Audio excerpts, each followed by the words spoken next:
ஒரு கழுதையையும் பணத்தையும் தருகிறேன், இதை வைத்து நீ தனியாக பிழைத்துக்கொள் என்றார்.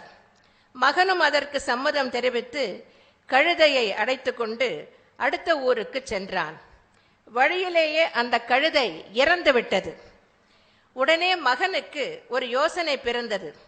அந்த கழுதையை சாலை ஓரத்தில் புதைத்தான். கையிலே இருந்த பணத்தை வைத்து அந்த இடத்தில் ஒரு சிறிய மண்டபம் கட்டினான். அந்த வழியாக செல்பவர்களிடம் இது ஒரு பெரிய மகானின் சமாதி என்று வழக்கம் போல கூறினான்.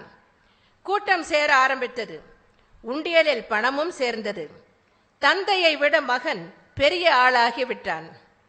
மகனின் வளர்ச்சியை கேள்விப்பட்ட தந்தை ஒரு நாள் மகனை பார்க்க சென்றார். மகனை பார்த்து, எப்படி இவ்வளவு பணம் சம்பாதித்தாய் என்று வினவினார்.